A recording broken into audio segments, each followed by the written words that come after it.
আসসালামু আলাইকুম সবাইকে। আজকে আমরা আলোচনা করব ড্রিমস পয়েমটি নিয়ে, যেটি একাদশ দ্বাদশ শ্রেণীর ইংরেজি পাঠ্য বইয়ের একটি কবিতা। এবং এই কবিতাটি খুবই গুরুত্বপূর্ণ আমাদের সকল ড্রিমারদের জন্য, যারা মূলত ইন ফিউচারে তাদের পজিশনটা দেখতে চায় এমন একটি জায়গায় যেটা তাদের এই বর্তমান সময়ে তাদের জন্য একটা ড্রিম।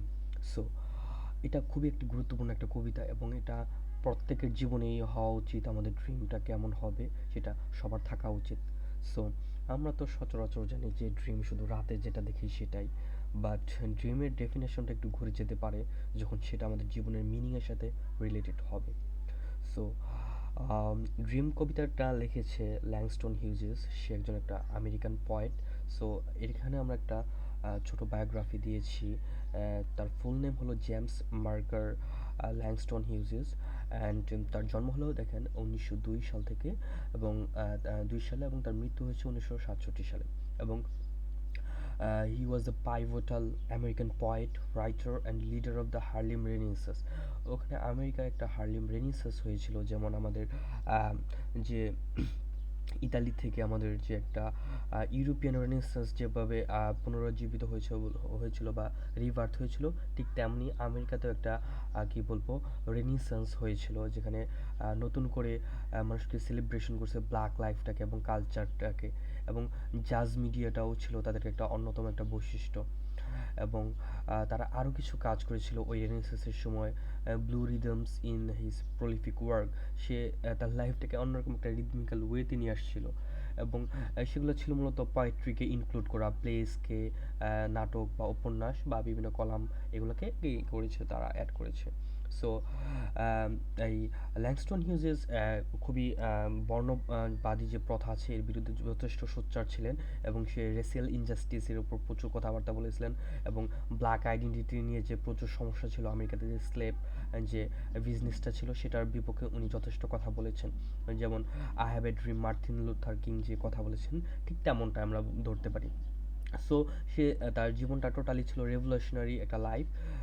সো আশা করি এই কবিতাটা আমাদের একটু ভালো লাগবে। আমরা পার্ট টু পার্ট এটার meaning, analysis, figure of speeches, themes সব কিছু আমরা জানবো। সো আমরা কবিতাটা একটু শুরু করি। Hold fast to dreams. কি করছে শুরুতে এটা ইম্পারেটিভ সেন্টেন্স দিয়ে আপনাকে উপদেশ দিচ্ছে যে আপনার ড্রিমগুলোকে কী করেন, শক্তভাবে আঁকড়ে ধরেন।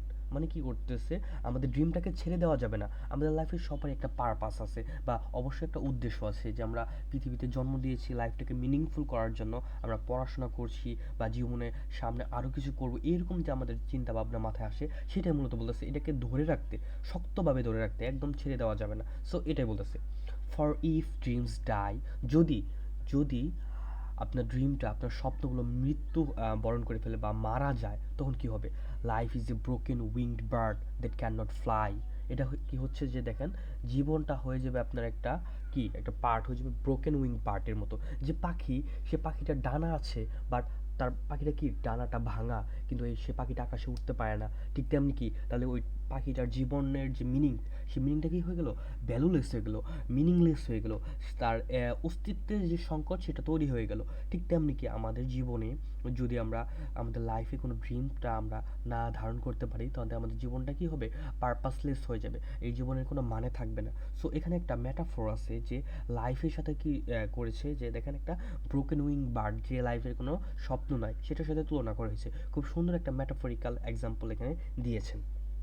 সো তারপর আমরা আর লাস্ট স্ট্যান্জাটা দেখব।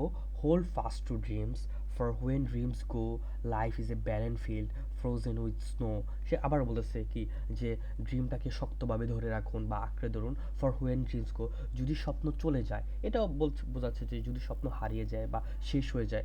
Life is a barren field, barren field মানে কি, অনুর্বর জমি। এখানে জীবনের সাথে একটা কি, অনুর্বর জমির সাথে একটা তুলনা করা হয়েছে, একটা মেটাফোর ইউজ করা হয়েছে। সো এখানে কি আমরা দেখেছি, যে ড্রিমস ড্রিমস যখন চলে যাবে কী হবে, লাইফটা হয়ে যাবে কি ব্যারেন ফিল্ড হয়ে যাবে। যে জমিতে আপনার কোনো চাষাবাদ হয় না, যে জমিতে কোনো কি বলবো যথেষ্ট উর্বরতা নেই, সেই সব জমিকে বলা হয় ব্যারেন ফিল্ড। সো জীবনটাও হয়ে যাবে এরকম ব্যারেন হয়ে যাবে, জীবনের কোনো পারপাস থাকবে না, জীবনটা ডাল হয়ে যাবে, মনোটোনাস হয়ে যাবে, মানে একঘেয়েমি লাগবে জীবনে। আপনি কোনো মনে হবে কি প্রতিদিন একই কাজ করছেন কিন্তু কোনো পারপাস পাচ্ছেন না। সো এরকম হয়ে যাবে। সো আমাদের জীবনে একটা মিনিং খুঁজে বের করা ট্রাই করতে হবে। তারপর কি বলতেছে, ফ্রোজেন উইথ স্নো, লাইফটা শক্ত হয়ে জমে যাবে কিসের, কি দিয়ে, বরফে জমে যাবে। যে ভূমিতে কোনো কিছু চাষবাস হয় না, শুধু বরফই থাকে। সো এটা আপনি নর্ডিক যে এরিয়াগুলো আছে সেখানে যদি আপনি তাকান, সো সেখানে কি কোনো কি হয় না, কোনো প্রকার চাষাবাদ হয় না, সম্পূর্ণ জায়গাটা কি থাকে, ব্যারেন থাকে বা অনুর্বর থাকে। সো জীবনটা এরকমই হয়ে যাবে। সো খুবই সুন্দরভাবে মেটাফরিক্যাল ওয়েতে তিনি বলেছেন যে আমাদের কবিতাটার মিনিংটা কি। এটা খুবই সুন্দর একটা কবিতা, এবং এটা আমাদের জীবনের সাথে অ্যালাইন করে পারফেক্টলি। সো আমরা একটু ভোকাবুলারিগুলো একটু যদি দেখি, hold fast, grasp tightly, keep firmly or ক্লিং two, দৃঢ়ভাবে ধরে রাখা বা শক্তভাবে আঁকড়ে রাখা। আবার বলছি ড্রিমস, ড্রিমস বলতে শুধু স্বপ্ন না, এটা মানে হোপস, অ্যাসপারেশনস, অ্যাম্বিশনস, আইডিয়ালস। আর এটা বাংলা কি হচ্ছে, স্বপ্ন, আশা, উচ্চাকাঙ্ক্ষা ইত্যাদি। ডাই মানে মৃত্যুবরণ করা। সো এখানে কি হচ্ছে, perish, fade away, cease to exist, নষ্ট হয়ে যাওয়া, বিলুপ্ত হয়ে যাওয়া। Broken winged, injured, crippled and disabled, মানে কি অক্ষম হয়ে যাওয়া, ভাঙা যাওয়া, শক্তিহীন হয়ে যাওয়া। আবার কি বলছে, বার্ড, এখন বার্ড বলতে বোঝাচ্ছে কি, পাখি বা স্বাধীনতার প্রতীকও হতে পারে, যেটা উড়তে পারে না। আচ্ছা, can not, be unable to or be incapable of, না পারা বা অক্ষমতা। Fly, rise, soar or ascend, মানে ওড়া, উন্নতি করা বা উপরে ওঠা, সেটা বোঝাচ্ছে। গো, ডিসঅ্যাপিয়ার হওয়া বা ভ্যানিশ হওয়া। এই ক্ষেত্রে আমি কিন্তু লিটারাল মিনিংটা বলছি না, আমি একটু কি বোঝাচ্ছি ভাবার্থ যেটা, সেটা আমি এই মিনিংটা এখানে নিয়ে আসছি। এখানে গো মানে তো যাওয়া আমরা জানি, বাট এখানে কি বোঝাচ্ছে, হারিয়ে যাওয়া, ভ্যানিশ হয়ে যাওয়া বা সরে যাওয়া, সেটা বোঝাচ্ছে। বারেন মানে কি অনুর্বর, এখানে কি বোঝাচ্ছে, ইনফার্টাইল, আনপ্রোডাক্টিভ, স্টেরাইল, এগুলো কি সবই একই সেম। ফিল্ড মানে কি ল্যান্ড, গ্রাউন্ড বা এরিয়া, মাঠ, সম্ভাবনা বা জীবনের ক্ষেত্র। ফ্রোজেন মানে কি স্ট্রিপ, লাইফলেস, ইমোবিলাইজ, যেখানে জমে যায়, স্থবির হয়ে যাওয়া, স্ট্যাগনেন্ট হয়ে যাওয়া।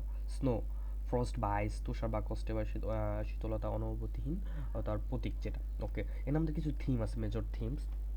সো থিমসগুলো যদি দেখি, dreams as the engine of life, Hughes treats dreams not as fantasies but as life sustaining forces, without them existing loses direction, energy and purpose. মানে কি আমাদের যদি স্বপ্ন থাকে তাহলে কি আমাদের লাইফের কী হয়ে যাবে, এক্সিস্টেন্সটা কী হবে, এর ডিরেকশনটা হারিয়ে ফেলবে, এনার্জি হারিয়ে ফেলবে, পারপাসটাও হারিয়ে ফেলবে। সো আমাদের ড্রিমটা দরকার। The metaphor force make one claim very clear, life without dreams is functionally incomplete. So জীবন যদি কোনো ড্রিম না থাকে জীবনে, তো লাইফটা হয়ে যাবে incomplete.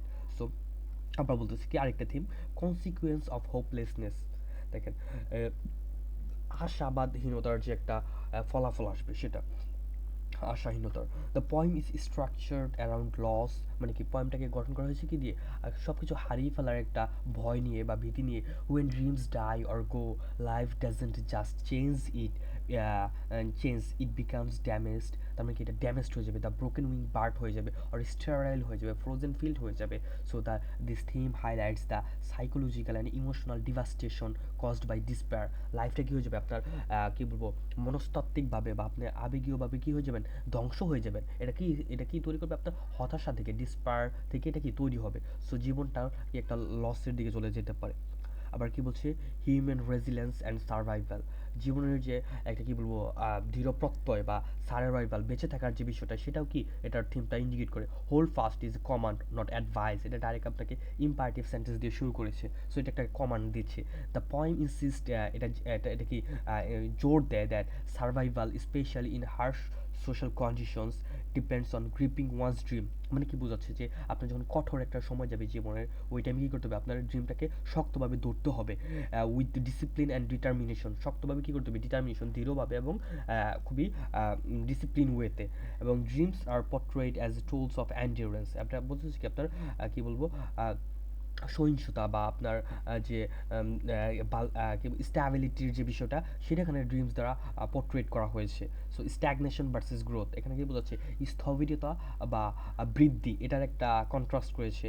The image contrasted movement and growth with paralyse and barrenness, এখানে কি একটা প্যারালাইজ এবং ব্যারেননেসের মধ্যে কি একটা গ্রোথকে দেখানো ট্রাই করছে। Dreams enable motion, flight or fertility, মানে ড্রিমস কী করবে আপনার যে ইটাকে যে ফ্লাইট বা ফার্টিলিটিকে কী করবে, অ্যানাবল করে তুলবে, সক্ষম করে তুলবে কোনো কিছু করার জন্য। While their absence produce stagnation, যখন ড্রিমটা হারিয়ে যাবে তো আপনার উর্বরতাকে কী করবে, হারিয়ে ফেলবে, স্ট্যাগনেশন করে ফেলবে, মানে কি স্থবির করে ফেলবে, আপনি কি আগাতে পারবেন না, স্ট্যাগনেন্ট হয়ে যাবেন, ইমোবিলিটি, ফ্রোজেন লাইন এরকম হয়ে যাবেন। The theme is here is progress versus inertia, এখানে কি উন্নতি বা কি জমাট বাঁধা, এরকম একটা কি বোঝাচ্ছে, একটা থিম বোঝাচ্ছে। আরেকটা বোঝাচ্ছে implicit social and racial struggle, দো নট এক্সপ্লিসিট, যদি এটা ক্লিয়ারলি বলেনি এই কবিতাটাতে, বাট আমরা একটু ফাইন্ড আউট করার ট্রাই করবো যে the poem carries a subtext rooted in African American experience for a marginalised community, dreams represent hope, dignity and resistance. এখানে যারা আমেরিকান যারা ছিল তাদের আফ্রিকান আমেরিকান যাদেরকে দাস হিসেবে ব্যবহার করা হতো, তাদেরকেও একটু ইন্সপায়ারেশন দিচ্ছে যে না, তোমরা ড্রিমসটাকে বাঁচিয়ে রাখো, তোমরা রেজিস্ট্যান্স একদিন দাঁড় করাতে পারবে এই হোয়াইট আমেরিকানদের বিরুদ্ধে। সো এখানেও একটা রেজিস্ট্যান্স বা আপনার হোপ কে ইন্ডিকেট করতেছে তাদের জীবনের, যে তারাও একদিন স্বাধীনতা বা ফ্রিডম পাবে। সো এটাও কি বলবো, এক্সপ্লিসিট ওয়েতে রিপ্রেজেন্ট করতেছে। Losing them means accepting ইম্পোস্ট limitation, এটা যদি ড্রিমটা তারা হারিয়ে ফেলে, তারা মানে কি তারা এই কি বলবো বন্দিত্ব বা আপনার স্লেভারিটাকে সহজে গ্রহণ করে নিয়েছে। সো এখানে কিছু figure of speech, metaphor, life is A broken winked bird, life is A burn field, এটা কি টোটালি একটা মেটাফোর বা তুলনা করা হয়েছে ডিরেক্টলি, কোনো অ্যাজ বা লাইক হয়নি, তার মানে কি এটা সিমিলি না, লাইক এরকম লাইফের সাথে তুলনা হচ্ছে ব্রোকেন উইং বার্ডের সাথে। সো এখানে একটা খুব একটা ইম্পর্টেন্ট একটা নোশন। সো দেন হচ্ছে আপনার সিম্বলিজম, ড্রিমস মানে কি হোপ বা high aspiration, and broken wing bird মানে কি একদম unable to do something. So এটার সাথে এটা একটা এই সিম্বলিজম আছে। Barren field frozen with snow, কি বলবো stagnation, something like that. Imaginary বা ইমাজিনারি যা আছে, ইমাজিনেবল কিছু পিকচার আমাদের মাথার মধ্যে আসতেছিল কবিতাটা পড়ার সময়। সো সেগুলো কি broken wing bird, frozen land বা বার্ন ফিল্ড, এইসব কি আমাদের মাথার মধ্যে ভিজুয়ালাইজড হচ্ছিল। এগুলো হলো আপনাদের imaginary. Repetition, hold fast to dreams, hold fast to dreams, এই কথাটা দুইবার আছে। সো এটাকে গুরুত্ব দেওয়ার জন্য বা এম্পাসাইজ করার জন্য এটা বলা হয়েছে। দ্যাট পার্সোনিফিকেশন, কোনো কি করতেছে যে বস্তুকে ব্যক্তির সাথে তুলনা করা।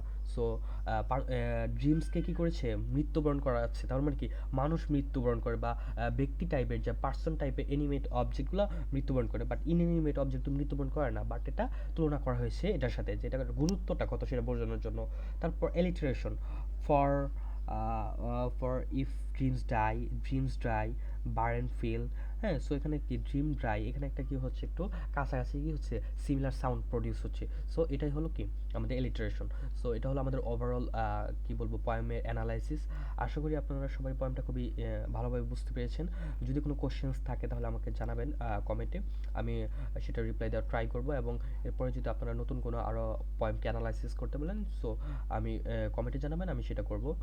That's all about our today's class. So thank you so much to your audience.